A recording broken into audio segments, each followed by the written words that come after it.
Loneliness is a hard burden to face, and heartache isn't so easily soothed by a few words and a passing glance. If it were so simple, these two souls would have likely passed each other by without a single care in the world. However, that's not what happens, because life and love just isn't that simple to begin with. Hey everyone, it's Kernook here, and welcome to another Kern's Collections. Today I'll be talking about Emma, a Victorian romance. A truly interesting anime because it lacks so much of what we consider to be typical in the medium.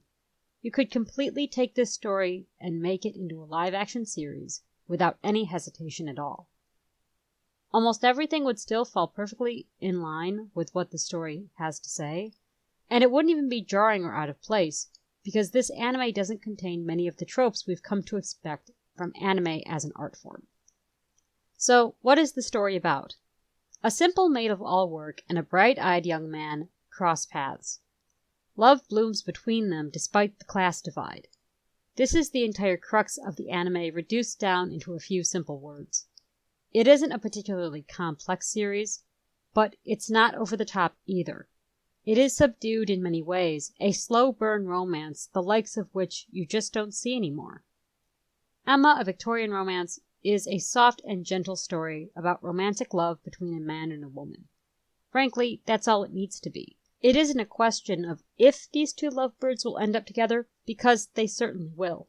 Instead, it's a question of how they will end up together. In the end, all of the questions stem from how they will navigate this romance in a world so keen to keep them apart. The series came out back in June of 2005. Offering fans a true glimpse of heartfelt storytelling set in the 19th century England, London to be exact. In that way, you may in fact consider this to be a sociology anime in some ways, because the social system put into place is what divides these two characters.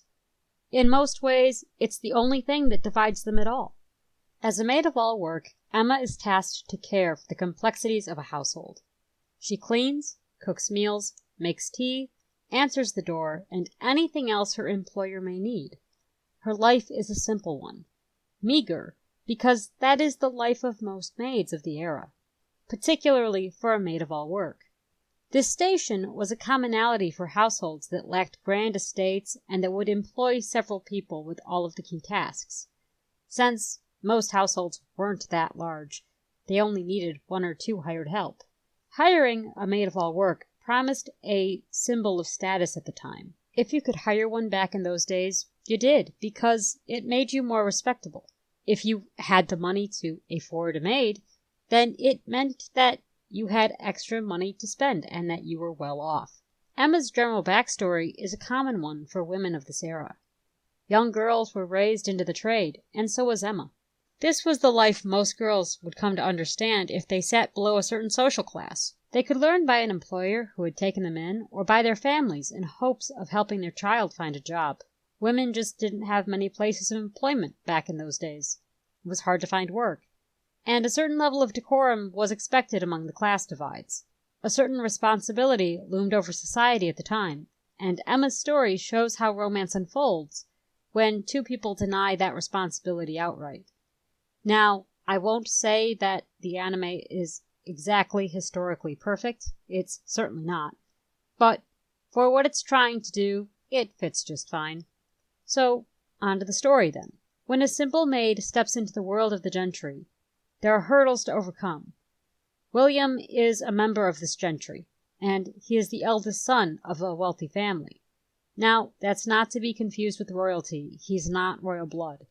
Gentry have high status, but oftentimes they do not carry royal bloodlines. The confines of status mixes and looms heavily upon William's shoulders, especially when he meets Emma and falls in love with her. He doesn't care for what society demands of him. He loves her despite that. This is a series that relies heavily upon implication and pleasantries. While you'll find all of the usual wrappings of your typical romance anime here, a layer of firm composure rests atop every interaction. You're not going to see goofy levels of flirting or inane romantic stupidity. This isn't a rom-com. Instead, you'll tend to find the budding romance is composed, refined, and full of unspoken nuance. Love between these two isn't easy, and the uphill battle that they have to face is one strictly left down to the confines of their society. If Emma had been born into the gentry herself, she could have fallen in love openly and honestly with William, with very little difficulty or opposition. Since she is a maid, however, that's just not the case. They both have their own statuses to consider, even though William often doesn't really care what people think.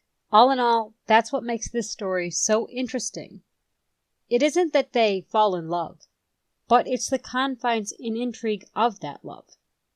As you watch the show, you're brought to wonder what it means for Emma and William to have this connection in a world that would staunchly disapprove of the mere idea, let alone actually doing it. This is a series that keeps melodrama to a minimum, and focuses more on emotional events to drive the plot forward.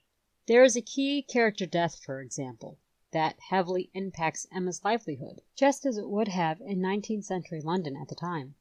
That event and a few others are handled with the same gentleness as the rest of the show, even in those melancholic moments. Ultimately, this is a series made for a true romance anime fan, someone who likes the slow burn of romantic entanglements and the issues that might arise from them. Emma, a Victorian Romance, is one of the best true romance anime I have ever seen. The title says it all, and if you enjoy romance between a man and a woman, this is certainly worth your time. That being said, if you want to see a healthy mix of LGBTQ or GRSM representation in the anime you watch, I'm sorry to say you're not going to find it here. You should totally watch this anime because it is, in my opinion, worth your time. Do you want more content until then? Did you know that Christian and I have a Twitch account? We stream games every Tuesday, Wednesday, and Saturday. Sometimes I stream solo on off days. We also have a Twitter account and a blog. There are links in the description. Please check them out and don't forget to like and subscribe.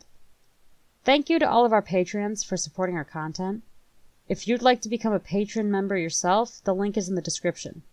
This is Kern, and you've been watching The Demented Ferrets, where stupidity is at its finest and level grinds are par for the course. I'll catch you in the next video. See you there.